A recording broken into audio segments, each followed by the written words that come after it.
uma carreira na liderança, e vamos sempre lembrar o seguinte, né, pessoal, liderar não é só ter gestão de pessoas.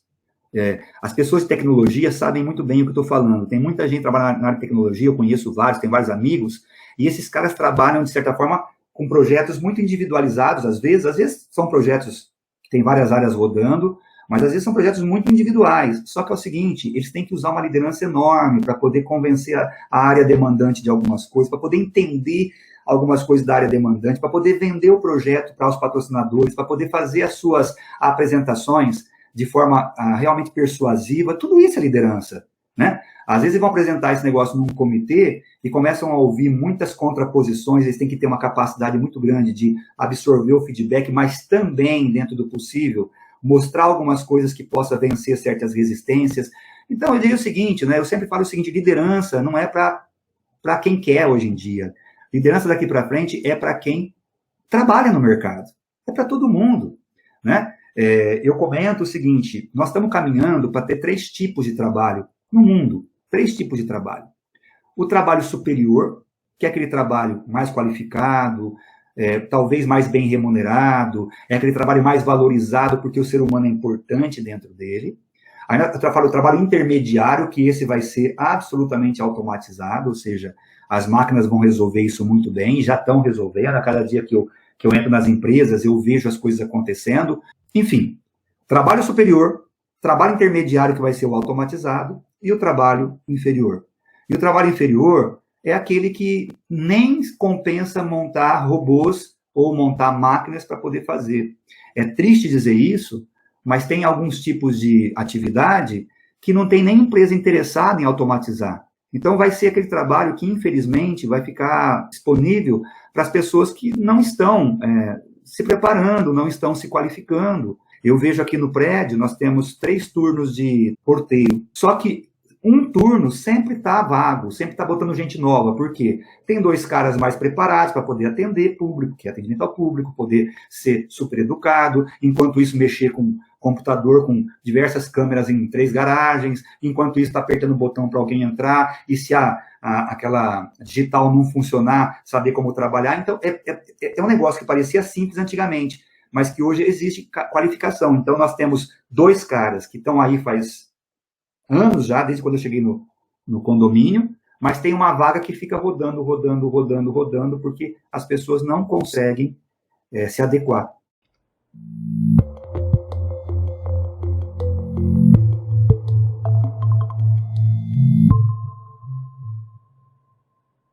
E a gente quer, na verdade, né, contribuir para que a maioria das pessoas consiga trabalhar no trabalho superior. E a liderança, eu não tenho dúvida, a liderança ela vai ser fundamental nesse trabalho superior. Porque se você estiver dentro de um projeto, precisa de liderança. Se você estiver fazendo apresentações, precisa de liderança. Se você estiver vendendo numa área comercial, precisa de liderança. Se você estiver participando de comitês, tem que ter liderança. Então, enfim, eu espero realmente que a gente consiga caminhar nessa jornada. E os 4 pilares, né, os 4 quocientes que são fundamentais para um líder são o QI, que é o quociente intelectual, o QE, que é o quociente emocional, o QS, que é o quociente social, né, e o QM, que é o quociente moral. Eu até deixei o quociente moral para o final, porque ele é um quociente extremamente polêmico. Eu trabalho esse tema nas organizações, eu tenho, às vezes, eventos de 8 horas para falar sobre quociente moral, e vocês não imaginam como o papo, às vezes, é intenso, é polêmico, e tudo bem. Até porque, no final do dia, o que eu falo para eles é o seguinte, a escolha é de cada um. O quanto você vai desenvolver o quociente intelectual, o quociente emocional, o quociente social e o quociente moral, no final do dia, cada um de nós é dono do nosso futuro, é dono da nossa vida. Mas vamos falar um pouquinho sobre isso também hoje, né? E o quociente intelectual? A gente viu algumas coisas aqui, né, gente? Quando a gente falou de aprendizagem, a gente viu um pouco da necessidade de você não parar hoje em dia, de você estar o tempo todo aprendendo, mas aprendendo as coisas certas.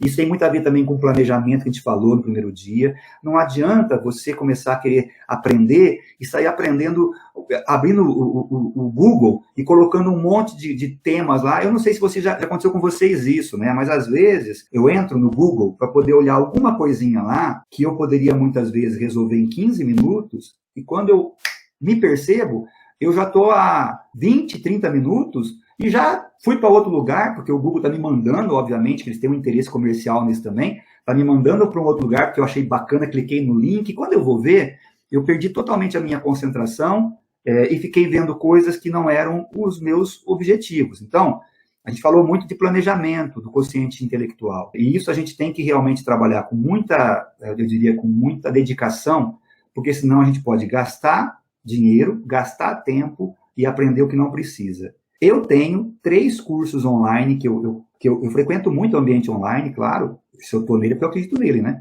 Eu tenho 3 cursos que eu comprei e que eu botei no stand-by.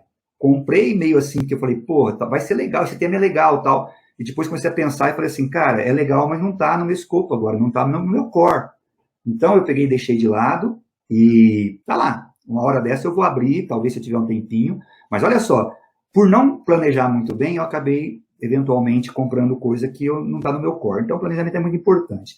Mas, além de você ter planejamento, eu queria falar algumas coisinhas para vocês em termos de, para tentar contribuir nesse dilema que é, pô, o que é quociente intelectual? O que eu tenho que aprender de fato? Como é que eu posso aprender? Primeira coisa, tá? Quociente intelectual não é ter curso universitário e pós-graduação. Claro que isso faz parte desse processo. Mas não é só isso. A faculdade, para quem pode fazer, ela é muito importante, ela ainda é muito importante, ela tende a perder importância, a não ser para algumas carreiras científicas do tipo medicina, engenharia, porque mesmo direito, já há movimentos no mundo, que ainda não se tornaram uma realidade, mesmo direito, já há movimentos dizendo o seguinte, um cara qualificado para defender alguém, não interessa se ele tem um certificado ou não, o que interessa é o conteúdo que ele vai levar para o juiz, para que o juiz possa se alimentar das informações necessárias, de contrapontos necessários em relação ao acusador, e possa decidir se ele absolve ou se ele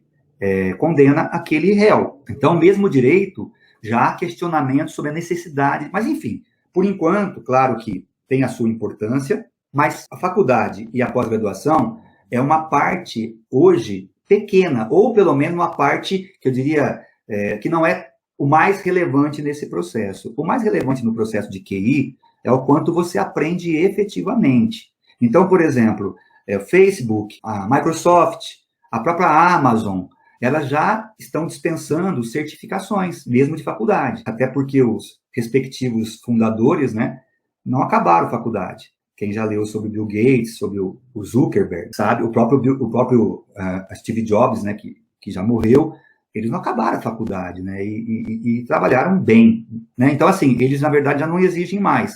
Mas, hoje em dia, as empresas ainda aqui ou ali, a maioria está ainda na vibe de exigir. Mas, veja, QI, quociente intelectual, não é só graduação ou pós-graduação. Então, eu queria falar um pouco com vocês sobre isso, tá? A atualização permanente, ela depende muito do nosso protagonismo, de a gente fazer o planejamento adequado, saber o que está precisando estudar, correr atrás de fontes confiáveis, conversar com as pessoas certas. Eu, por exemplo, a empresa com que eu trabalho tem 3 sócios lá, que eu converso mais. Eu aprendo pra caramba com eles, pô. Cada vez que eu sento aqui em casa no telefone, ou que eu sento para conversar presencialmente, eu aprendo pra caramba com eles, né? E toda essa gama de conhecimento, ela vai se incorporando. As experiências que eu vou tendo. Hoje, nas entrevistas, ontem a Ana falou que ela não falou headhunter, para não ficar esses nomes meio de frescura, mas ela é headhunter, né? E a gente vê, eu também já participei algumas vezes de entrevista depois que eu saí da organização. A gente vê o seguinte, o que a gente mais pergunta são sobre experiências. O que você fez na tua vida profissional até aqui, ou fora da vida profissional? O que você fez? Às vezes a pessoa fala assim, olha, fora do meu dia a dia, eu participo de uma ONG, e aí você fala, puta, e o que você vivencia lá na ONG? Ele te conta um monte de coisa que chama atenção. Puta, esse cara, meu, tem uma capacidade de conviver com coisas estressantes, porque ele vive num ambiente absolutamente, talvez tóxico, e mesmo assim, ele está aqui, pelo jeito ele está bem. Então, assim, tudo isso é muito mais observado hoje em dia do que a tua faculdade. E para quem é empreendedor, eu não sei se no nosso papo aqui tem alguém que empreende, vai saber que é a mesma coisa. Mais do que você ter uma faculdade de finanças, é o quanto de finanças você entende para poder cuidar do seu negócio.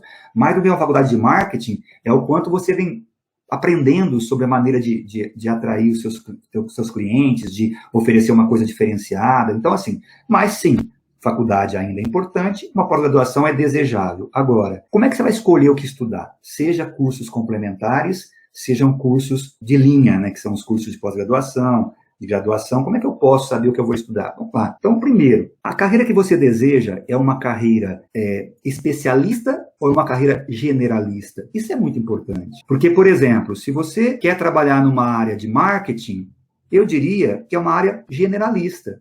Eu conheço muitos diretores de marketing que não fizeram marketing, não fizeram publicidade e estão no topo da carreira de marketing. Se você quer fazer, de repente, uma carreira na área de tecnologia, aí não. Aí é uma carreira mais especialista. É muito difícil você encontrar um diretor de tecnologia que não tenha uma formação, vamos dizer, institucional ou não, mas uma formação muito grande na área tecnológica.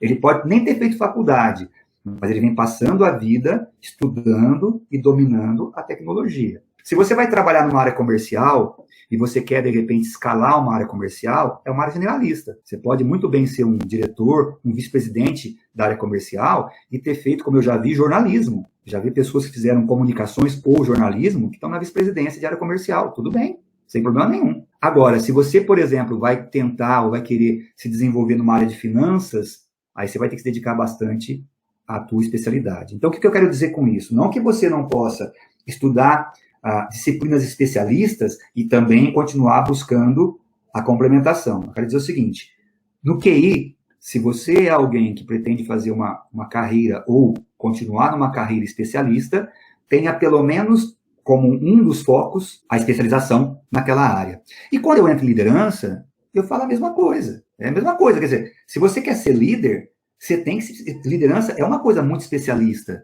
Ela trabalha de uma forma generalista, mas veja, um líder, ele tem que trazer para dentro do escopo dele diversas ferramentas, diversos conceitos, ele tem que estar antenado o tempo todo no que está pintando de novo. Enfim, liderança, embora seja uma coisa que você trabalha a liderança em todos os lugares, ela tem a vertente também especialista, então também é uma coisa que tem que estar dentro de um escopo de formação, pelo menos como uma das formações importantes, tá certo? O que eu vou estudar em termos de assuntos especialistas ou assuntos generalistas? Depende do que eu quero.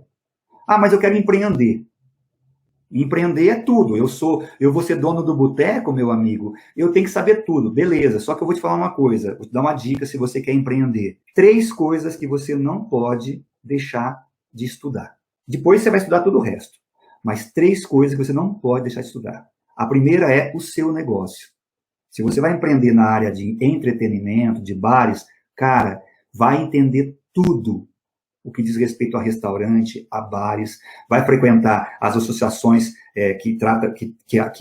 vamos dizer, que associam o pessoal, né, os restaurantes, os bares, vai lá, eles têm um monte de material, senta junto com eles, conversa com pessoas que já militam nesse segmento há muito tempo, participe das reuniões das entidades que cuidam disso, vai conversar com quem já está há 20 anos nesse mercado, vai fazer cursos, se você entrar, tem cursos sobre gestão de restaurantes, gestão de bares.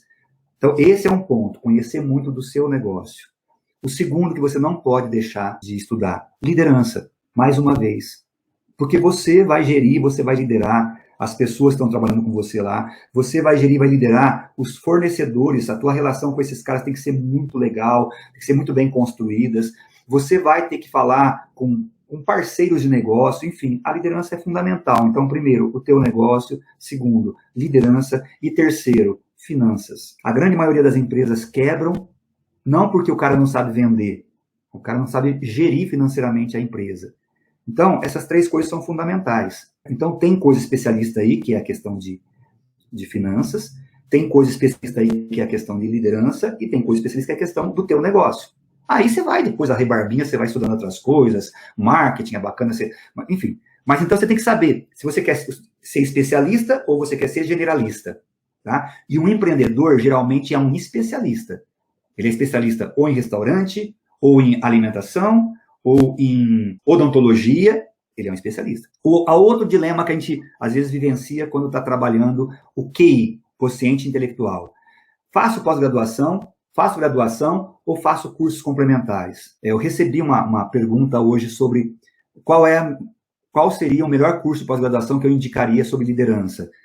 Gente, depende. Se eu quiser ser um acadêmico, eu faria, de repente, primeiro um mestrado. De repente, você já tem graduação, eu faria um mestrado em administração de empresas. Eu fiz um mestrado em administração, por quê? Porque eu tinha interesse em dar aula. E foi muito útil para mim. Não só útil para entrar numa sala e conversar, mas foi muito útil para abrir portas para mim. Por quê? Você vai de uma faculdade para dar aula, você não tem mestrado, se você for amigo do dono, é capaz dele conseguir alguma coisa para você. Mas se você for só pós-graduado, por exemplo, em lato sensu, são essas pós-graduações um pouco mais generalistas, já começa a ficar difícil. Então, eu quero dar aula. Tudo bem, eu acho que uma pós-graduação é super importante. Não, eu quero escalar na minha carreira. Aí tem que ver se a sua empresa valoriza a pós-graduação. Se ela valorizar, talvez seja importante fazer. E eu vou escolher qual pós-graduação. Aí você tem que escolher a partir da tua visão de futuro, de carreira. Se você quiser ser uma pessoa especialista, vai fazer uma pós-graduação de finanças, que é especializada. Eu, num certo momento da minha vida, a minha carreira era especialista. Eu fiz pós-graduação de finanças no IBMEC, porque naquele momento eu queria trazer uma bagagem especializada. Quando eu comecei realmente a mais liderar, eu tive que expandir, estudar muito liderança do ponto de vista especialista, mas expandir um pouco mais o meu escopo de aprendizagem. Então, depende de cada um, tá certo? Então, a pós-graduação é importante? Depende. Depende se o teu mercado valoriza, tá? Se você é um empreendedor, sinceramente, é raro o empreendimento que a tua pós-graduação vai fazer uma grande diferença. Talvez, se você for empreendedor em odontologia, em medicina, talvez isso faça alguma diferença. Mas se você é empreendedor, né, numa indústria, num comércio, em serviços, não vejo aonde alguém vai comprar de você porque você tem pós-graduação. Agora, os cursos complementares, né? Como é que eu posso, eventualmente, pensar a respeito? Aí, de novo, né, gente? Depende muito também do teu interesse. Então, vamos pegar o seguinte, pós-graduação. Eu estou fazendo agora neurociências, uma pós-graduação. O lado legal da pós-graduação em neurociências é que nós estamos discutindo muito artigos científicos e tal. Só que é o seguinte, eu até aqui estudei pra caramba neurociências fazendo cursos complementares. Né? Falei ontem da Carla Tiepo, se não me engano, ou anteontem. Falei do Pedro Calabres. Eu já fiz muitos cursos com eles, que eram cursos de 20 horas, de 24 horas. A maioria deles cursos online, cursos digitais, porque é conveniente, eu consigo fazer quando eu quero, aí eu mandava a pergunta para eles, vinha a resposta. Maravilha. Então, de novo, depende, no caso aqui, do que você quer realmente. Se você quiser, por exemplo, acelerar o processo de aprendizagem, eu diria que os cursos formais não são o melhor caminho. Porque os cursos formais, vocês já fizeram faculdade, já fizeram graduação, vocês sabem que eles estão extremamente herméticos, né? Você tem lá vamos dizer, a grade curricular, os caras não vão sair da grade curricular, eles vão dar ipsis litteris o que está na grade. E se você começar a cutucar muito o cara sobre assuntos que não estão na grade, ele vai ser muito educado e falar o seguinte, olha, possivelmente ainda no nosso curso, você vai ter algum professor que vai estar desenvolvendo esse tema, aí você pergunta para ele. Ele não vai falar assim, cara, eu vou pesquisar, na semana que vem eu te conto. É raro quem faça isso. Ele vai se basear na grade curricular. Em compensação, no final, você tem um certificado, que pode ser útil em algumas situações. A tua empresa valoriza, dá pontuação na hora de você ir para algum processo, ou, de repente, para você entrar naquela área tem que ter pós-graduação. Por exemplo, uma área que eu trabalhei exigia, no mínimo, uma pós-graduação na área de finanças. Então, quem não tinha, a porta estava fechada. Era importante fazer. Por fim, o que eu colocaria sobre eventuais dilemas que a gente vive em relação ao QI tem a ver com a questão de que tipo de tema estudar. Mesmo quando você pega, por exemplo, um curso complementar, ele pode, de repente, ter lá uma grade de assuntos, de conteúdos, e aí você pode ficar na dúvida, compro esse ou compro aquele? Faço esse ou faço aquele? Então, gente, aqui eu diria que o planejamento ele casa direitinho com essa necessidade. Por quê? Lembra que eu comentei com vocês no primeiro dia que eu tenho que ver o seguinte, o que eu quero para daqui a 5 anos, daqui a 1 ano, daqui a 2 anos, o que eu já tenho de recursos, ou seja, o que eu já tenho na mão, que são forças que eu tenho, e o que está faltando. Poxa, se você conseguir definir o que está faltando em termos de competências, né, aí fica muito fácil você saber quais conteúdos buscar. Porque as competências, elas refinam muito o conteúdo. Então, por exemplo, uma coisa que eu não tenho muito boa é a capacidade de planejamento. Eu planejo mal. Poxa, aí você vai buscar conteúdos, sejam cursos, sejam seminários, que trata especificamente de planejamento. Ah, não, mas é planejamento em Scrum, porque eu vou trabalhar muito mais com Scrum. Aí você vai refinar mais ainda. Então, olha só como as coisas vão se cruzando, né? Se eu não sou protagonista, se eu não sou um protagonista de fato, eu não consigo, vamos dizer, partir para cima buscando o autodesenvolvimento, buscando o que eu preciso para poder realmente chegar lá. Se eu sou protagonista, mas não planejo, eu posso estar estudando um monte de coisa que não vai trazer muita vantagem para mim no futuro. Então, aí, o planejamento entra com muita força. E aí, a aprendizagem que eu falei no primeiro dia, ela vai entrar com os canais. Eu vou aprender depois estudando, conversando, observando e, principalmente, praticando. Então, com relação ao QI, eu acho que o complemento que eu queria colocar é esse, né? Ele faz parte dos 4 pilares. Às vezes me perguntam assim, quais dos 4 quocientes são mais importantes? O QI, o QE, o QS ou o QM? Sinceramente, gente, eu acho que todos. Todos. Eu acho que eles se falam. Se você não estiver buscando, de repente, conhecimento, você não vai conseguir nem ter um quociente emocional elevado. Se você não estudar um pouco mais a inteligência emocional, se você não estudar um pouco mais a inteligência social, você não vai conseguir um quociente social mais elevado, a não ser que você nasceu realmente com o dom. E aí eu falo sempre, pô, aí ajoelha, levanta a mão para o céu, agradeça a Deus, porque aí já está contigo, tá? Mas geralmente não é tão comum assim. Então o QI é importante para você ter todos os demais QIs. O QE é importante porque sem um QI adequado, você não consegue ter um QI adequado, você não consegue ter um quociente social adequado. Se você não tem um quociente social legal, você perde a oportunidade de aprendizagem, você conversa com pouca gente que tem uma bagagem legal. Todos são importantes. O QE, pessoal? O QE, eu não quero nem me estender muito aqui, porque ontem a Ana falou bastante com vocês sobre isso. Aliás, eu amei o papo com a Ana ontem, aprendi muito também, e pelo que eu ouvi e li depois aqui no final do nosso bate-papo, vocês acharam também que valeu a pena, né? Mas algumas coisinhas que eu queria só complementar, porque como eu tô lá no dia a dia, né, nas empresas, como eu trabalhei muito tempo nas 3 áreas, a estratégica, a tática e a operacional, né? Eu tive a felicidade de trabalhar nas 3 instâncias, né? Eu quero também trazer um pouquinho isso que a Ana falou ontem para o dia a dia corporativo. A primeira é assim, eu chamo de CORAP para poder ficar mais fácil de lembrar, né? CORAP é o processo de elevação da nossa inteligência emocional. O que é CORAP? O C do CORAP são 5 letras, né? C-O-R-A-P. Mas o CORAP é o quê, pessoal? O CORAP é, primeiro, consciência. O QE, que é o quociente emocional, e quem já leu o Goleman deve se lembrar disso, né?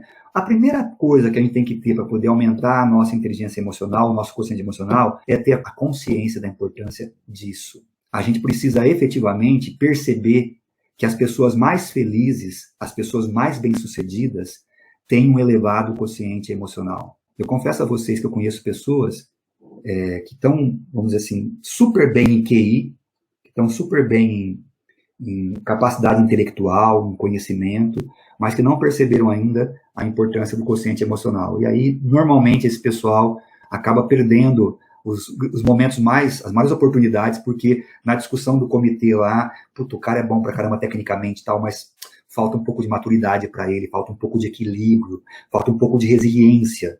Então lembra do CORAP. Primeira coisa é a consciência da importância. A segunda letra, que é o O do CORAP, é a observação. É a gente se observar o tempo todo. É a gente perguntar para amigos nossos, falar assim, cara, me conta aí, como é que você acha que eu sou do ponto de vista emocional?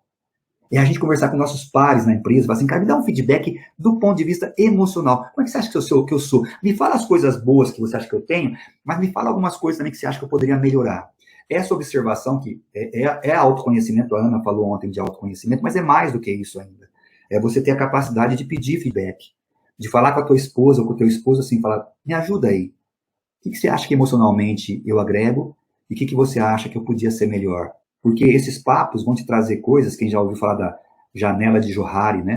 Sabe o que eu estou falando, né? Tem coisa que você não percebe, que você acha que é diferente, e quando você abre a guarda e pergunta para as pessoas, você vai percebendo coisas que... Então, o QE, a segunda letra, é observação. É você se observar, mas é você também perguntar para outras pessoas, tá certo? O R do CORAP é o reconhecimento. É quando você ouvir de alguém que você sorri pouco, como foi o meu caso, é você ter a humildade de parar e ver se realmente é uma realidade, que isso realmente pode ser uma coisa real. Porque às vezes também a pessoa está dando feedback com a visão dela e você pode chegar à conclusão de que não é bem assim, tá certo? Eu tive a capacidade de reconhecer que aquilo realmente é uma oportunidade de crescimento, né? Aí vem o A, que é o de aprendizagem. Então, se eu tenho consciência que eu posso evoluir do ponto de vista emocional, se eu me observo e peço para as pessoas também comentarem comigo como é que acham que eu estou em relação a isso e tal. Se eu observo até numa reunião, eu vejo naquela reunião que eu fui mal, que eu fiquei nervoso e tal, é observação também, eu estou me observando.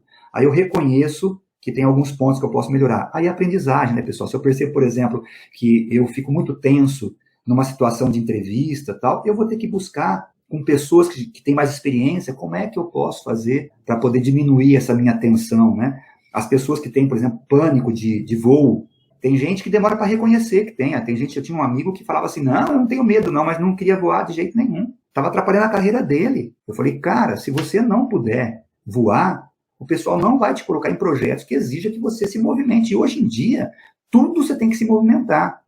Até que um dia ele falou que ia fazer terapia. E foi numa terapeuta TCC, né, terapeuta cognitiva comportamental.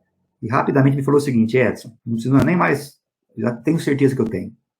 Fiz alguns testes e tal, e aí a aprendizagem dele onde foi? Numa terapeuta, ele foi aprender como é que ele poderia fazer para poder mudar a cognição dele em relação a isso, mudar os argumentos mentais, mudar o circuito neurológico, que está muitas vezes já formatado, você precisa criar um paralelo que seja, enfim, aí vem a aprendizagem, tá certo, pessoal? E o P talvez seja o mais desafiador e o mais importante.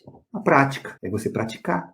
Depois que você realmente percebe o que você tem que fazer, você tem que ralar, porque senão você não vai mudar a tua forma. Pessoal, o que a prática faz no quociente emocional? A prática vai criando novas circuitarias, e a prática pode ser simulador, como pode ser prática de verdade. Você pode, de repente, você é um cara que não consegue falar em público de jeito nenhum. Isso é falta de quociente emocional, tá? Isso é falta de inteligência emocional. Eu consigo falar quando estou com duas pessoas, assim, eu e a pessoa, eu falo super bem, né? Só que quando eu vou falar com mais de 10 pessoas, trava. Então você vai ter que primeiro ter a consciência de que isso é importante, se é que for importante, depois você vai ter que se observar para ver se até onde isso é uma realidade, vai ter que reconhecer, e nesse caso, se você já sabe disso, se já está na fase de reconhecimento, aí você vai aprender, vai buscar cursos, vai buscar métodos que possam ajudar você e vai praticar. Outra coisa, só para poder reforçar, né, pessoal, rever sempre as experiências mal sucedidas, né? Toda vez que você emocionalmente perceber que você acha que você não foi bem, é a hora de você sentar, estudar aquilo, correr atrás de algum método para poder realmente evitar que na próxima vez você caia novamente na mesma armadilha mental.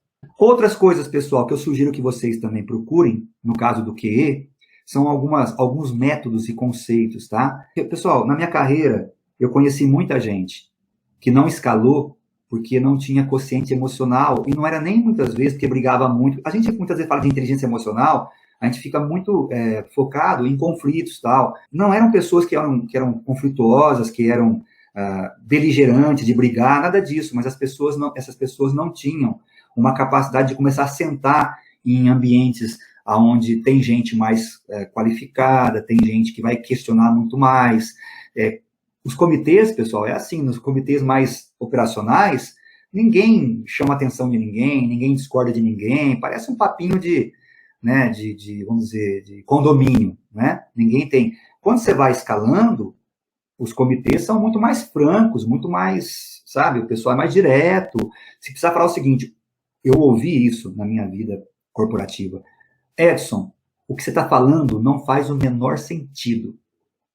Assim, num comitê, e assim, cara, você está absolutamente fora do contexto, e você tem que, de repente, se controlar, respirar, não queimar o filme com o cara, porque o cara ia votar no final da tua proposta para sim ou para não, e ele estava falando de um item lá, e de repente, se você fosse rebater com muita, você ia desqualificar todo o projeto, tá certo?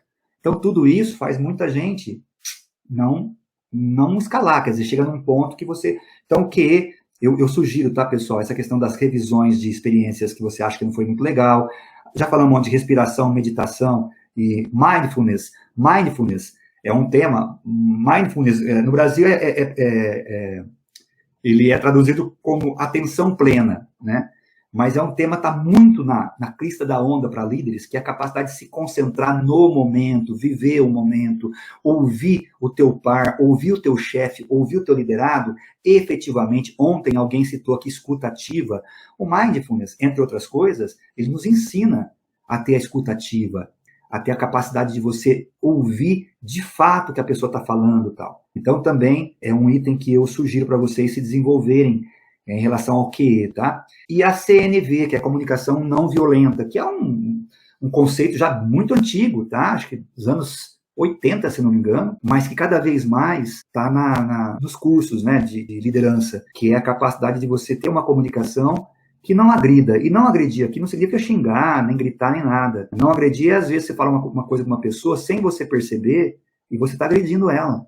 Então, a CNV, né, a comunicação não violenta, é uma disciplina que ajuda muito a gente a criar uma forma um pouco mais pacífica. Não quero dizer que vai ser perfeito, mas um pouco mais pacífica de comunicação. O QE, ele é um conceito muito mais amplo do que só você não brigar, só você não xingar, só você não pegar um carro e invadir uma loja. Não, não é disso. Isso aí, claro que vamos dizer, a ponta do iceberg, mas o QE é tudo aquilo que faz com que você seja uma pessoa pacífica, uma pessoa agradável, como a Ana falou ontem, uma pessoa conciliadora. Então, eu citei para vocês 2 disciplinas que eu acho super importantes, né? A comunicação não violenta e citei o mindfulness, como sendo uma disciplina que vocês podem aprender em cursos regulares ou em cursos complementares, tá certo?